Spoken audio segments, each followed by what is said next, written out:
Today I have a 2007 Lexus Is250. It's a rear-wheel drive version, 2.5 liter. I just recently bought this car, had one bad motor mount. I'm just gonna go ahead and replace all of them since I'm in there.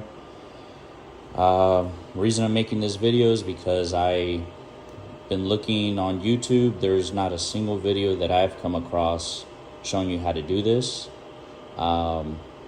It's not too bad. It's a little tricky on the driver's side. I'm going to show you what I've had to do. Tried multiple ways. I tried joining Facebook pages, Lexus pages, try to figure out if someone's done it before. I'm sure many people have done it before, but there's not a documented way of doing it. Got mixed information saying that you have to remove the subframe. You do not. Got information saying you have to remove the AC compressor and lines, which you do not. I mean, I'm sure it will make it a lot easier. However, don't want to go through the pain of having the AC recharged and me not having the tools to remove the Freon. Well, anyways, I'm going to show you guys. I already did the passenger side. I'm going to show you guys what I had to do under here. Get my flashlight. Alright.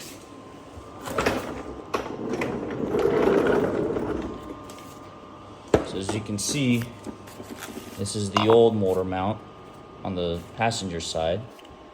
That's the new driver's side. There's not, the motor mounts go on either way. They spin. There's not a left side or a right side. Alright, so down here, the passenger motor mount, you'll be able to access through the bottom. As you can see, it's right there. So there is one bolt down here that you have to remove. Then you got one bolt above. Let's see if I can reach it. Yeah, one bolt above. It's 17 millimeter. Show you guys with the motor mount. So you got a nut on the bottom. I apologize, it's actually a nut on the bottom, 17, and the bolt goes on top. Now you do have to support the engine with, I would suggest using a block wood. I'm supporting it on the oil pan. You don't gotta lift too high. Just give it a couple pumps. Make sure as you're jacking the car up, you're taking a look up above to make sure that you are not damaging any wiring, pulling any lines, coolant lines, anything of that sort. I'll show you guys up above real quick. Quick note, I forgot to mention, you do gotta jack your car up. You do not have to jack all four corners. Just gotta jack up the front. Make sure you're safe about it. There's tons of videos on jack points for this car. I use that area right there and put these as extra precaution. The higher you jack it up, the easier it is. The driver's side is the hardest. There's two up front, two engine mounts, passenger side, driver's side. And I'm also gonna take care of the automatic transmission mount as well. This one should be fairly easy. I'm replacing them with genuine Toyota Lexus parts. I got these online through, I believe it's called Monster Lexus in Florida. They had the best price. Here's the part number. Like I said, this goes for either left or right. There's a little nub right here, and it only allows it to go one side. So it'll either go this side on the passenger side or this side on the driver's side. Here is the transmission mount part number.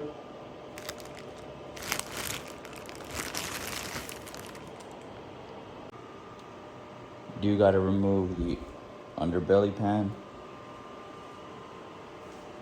That's held in by, I believe these are 10mm.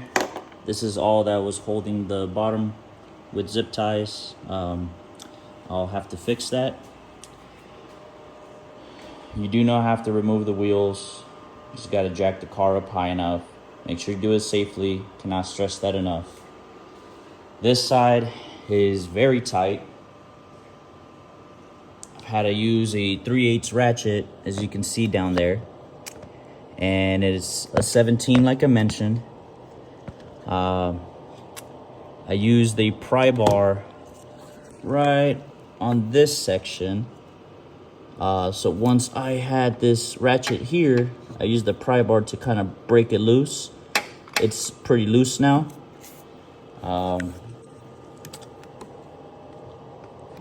This is the easiest way that I've come across. And like I said, I have not taken out the AC compressor, alternator, none of that.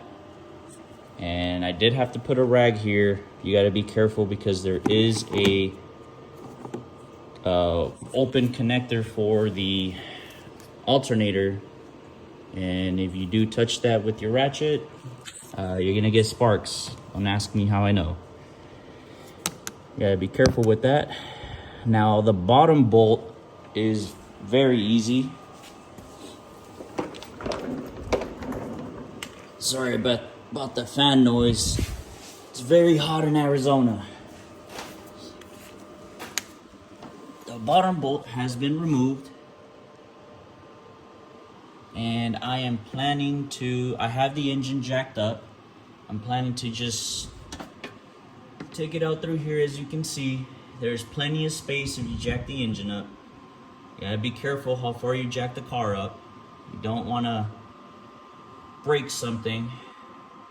But yeah, I'm gonna work that bolt loose on the top and I'll show you guys what it looks like. All right, I'll give you guys a look here as to what I'm doing. It's a very slow process, very painful process, but we're getting there. Sometimes your ratchet gets stuck under the manifold. Just gotta pull it. I think we're almost there. I tried everything. You cannot get extensions past this way, which is where when I touched that and it sparked on me, tried getting extensions to try to get my electric ratchet on there. It does not work. This is the only way that I figured out. Like I said, if there's a better way, drop it in the comments below. I could not find a single video. I even looked on forums. There was hardly any information on these cars. I don't know why. I tried Facebook pages. Like I said, a lot of wild things were mentioned. But yeah, I believe this is gonna work. I just came across a problem here. If your motor mount or engine mount, whatever you call it, is as bad as mine and it's broken, you'll see that the entire mount is spinning at this point.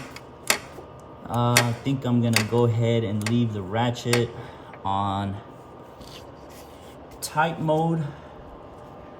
I'm gonna put the ratchet as if I'm gonna tie the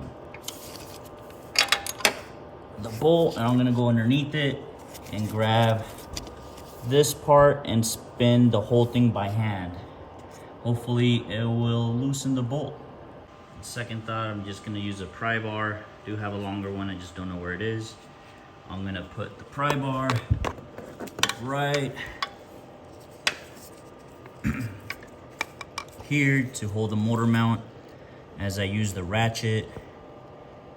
That way it holds down the motor mount so it doesn't spin. Get back to you guys, let you know how that goes. I apologize for not having light down here. The flashlight died. But basically I'm using the pry bar and I am separating the mount, motor mount, from the bracket. just wedging it in there, kind of pushing up over here. So that way it's pushing the mount down away from the top bolt. And I'm sticking my other free hand up above from down here. And I'm just using my 2 fingers, pointer finger, middle finger. It's kind of going back and forward. It's taking a while, but it is working. The mount is lowering as the bolt is untying. So I'll check back with you guys once I got that down. So yeah, I don't know if it makes sense to you guys, but in between the bracket and the top of the mount, since I did loosen the bolt quite a bit from on top, I am able to stick this pry bar in between and kind of push the mount down so that there is more resistance between the bolt and the mount. That way I'm able to spin the bolt without spinning the actual mount. All right guys, this is the 17mm bolt. It's about 2.5 inches long, and the mount is finally loose. So time to pull it up, and there it is, the driver's side mount. Let me show you guys. This top piece is completely destroyed. Whole mount is destroyed. This is what I was talking about, is spinning. Now if your mount is as bad as mine, which is probably why you're looking at this video, because you are going to replace yours as well. Yeah, it's not supposed to do that. I'll show you guys what the mount's supposed to look like. Now the car does have 175,000 miles. As you can see the difference here.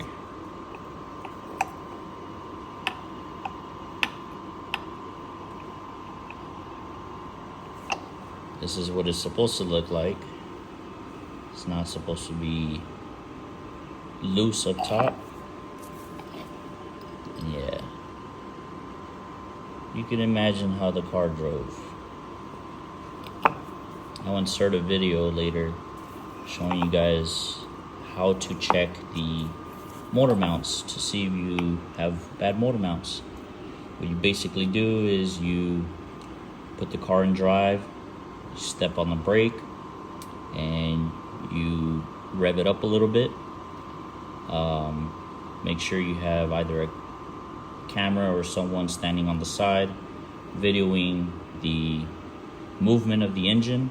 There shouldn't be much movement at all, and you'll know when you put it in park, put it in drive, put it in reverse. It'll sometimes give you a little bump. You'll know if you have bad motor mounts. But I'll show you guys what that looks like, how this car looked like.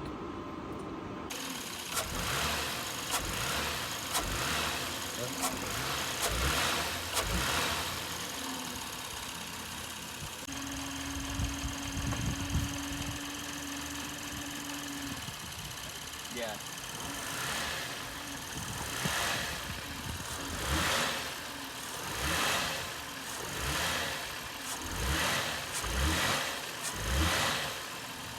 Now, like I said, you could only put this on one way. It is multi-directional, meaning that you are able to use this for passenger or driver side.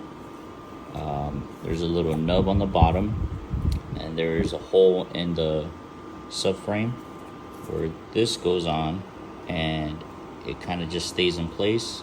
There's also one on top, so it's kind of hard to mess it up. But yeah, let's throw this on. Now moving on to the transmission mount. So you want to first put a block of wood under the transmission pan just to make sure it supports the weight. You're not lifting up, you're just putting it on there snug. There is 4 bolts As you can see, one there, both of those down there. Then you'll have 4 middle ones.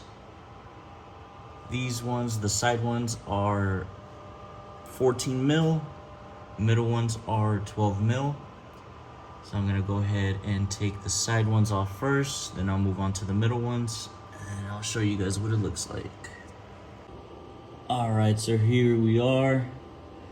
Now, you remove the 4 bolts holding the transmission mount. So like I said, you remove the 2 outer bolts on each side. There's 4. Then you take the middle ones out that are connected to the mount. Then this whole piece will come off and the mount will be there. And then you take those 4 bolts off. They're also 12 millimeter. Once you take those off, then you'll have the mount out. I'll show you what the mount looks like and compare it with the new one. All right, so here's the new one, here's the old one. You could see a height difference on it. This one is completely broken. This one doesn't move at all. So like I said, there's a little thing right here. This goes towards the front of the car. There's a little valley type thing that this kind of goes in the middle of to keep it in place. Then you put the 4 bolts, 12 millimeter bolts back on. Then you put the plate underneath here. You put the 4 middle bolts again, the 12 millimeter ones, nuts, I believe it is. Then you put the 2 outer ones, which are 14 millimeter. And that should be it.